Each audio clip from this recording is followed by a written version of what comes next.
Okay, there are several functions. You can either use the screen to tap, but if I do that, I'll be stopping the video every time I tap on the screen, even if it's accidental. So I like the fact that I can only press in one spot on the screen, which is this button, where I can tap that ass. Okay, but let me see. I'm trying to get it to stay in focus. It's hard to do at night. The camera doesn't have any reference or much reference at night, so it's really hard for it to maintain focus when it's nighttime. So that's the only problem.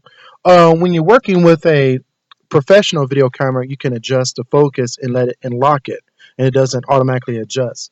When you're working with cameras like this, especially if it's not the Nokia phones that has those automatic settings, it's really hard to get those settings to maintain. But outside of that, I mean, for a tablet that only costs $249 regular price and $229 on sale at Microsoft Store at the time I bought this, I'm not sure what the price is now there. It's a damn good tablet, and it's only 32 gigabytes of space. They do have a 64 gigabyte model, which I think is a pretty damn awesome deal too. And it's $299, and you get the tablet only. So you still have to buy the case, the Bluetooth keyboard. What I'm going to do is I'm going to use the on-screen keyboard when I'm out and about, and just get a normal size Bluetooth keyboard and mouse. So that I can use that as if I'm working on a home computer. The size of the screen is pretty damn small.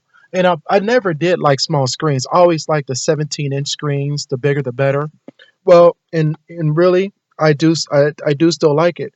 But the dots per inch on this is so high that I can still get a lot of information on the screen without having to, use the left and right scroll bar so much. So it still gives everything you need right there. And this is night exposure right now.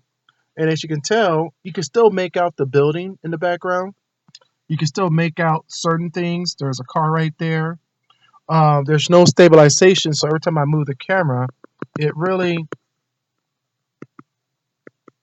doesn't hold very well. It doesn't hold the stabilization very well. I noticed that on the Nokia Lumia 521, it had a little bit of stabilization, just a little bit. Not as good as the maybe like the 1020 or the Nokia Lumia Icon, but it's still not bad. I mean, I'm very happy with this. I mean, for under $300, and this is what I got. I got a little tiny computer that I can take with me anywhere. So soon on my next paycheck, I'm gonna buy a case for this because I am afraid of dropping it. It's everywhere I go, I'm like, I gotta be very careful. But I'm a very clumsy person. Okay, so having a case on this would be beneficial. Um, I'm not going to get the screen protection. I do feel it does reduce the touch sensitivity of the device.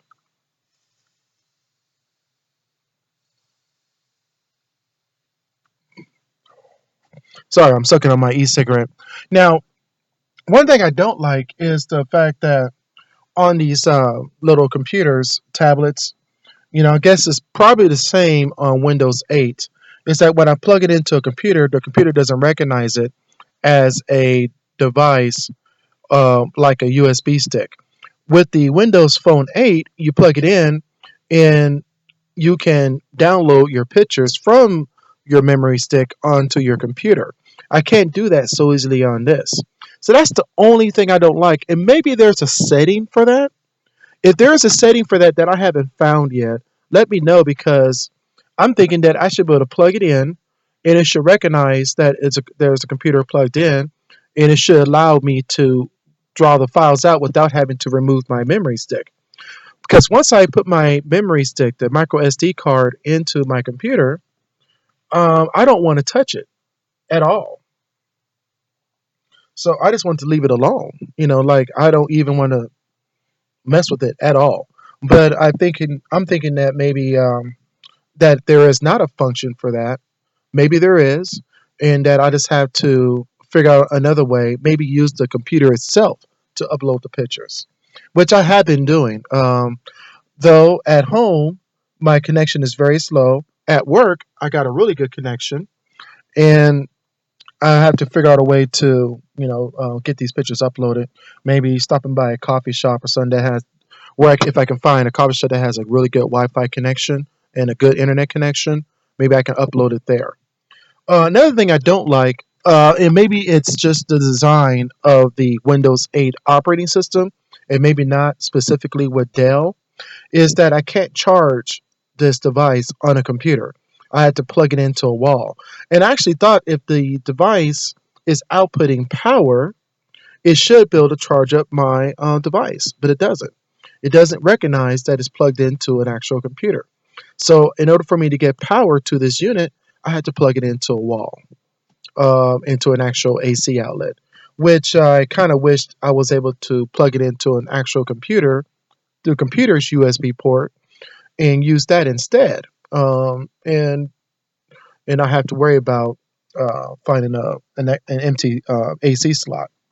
All right, so I'm going to give a deeper review about this tablet when I get a chance.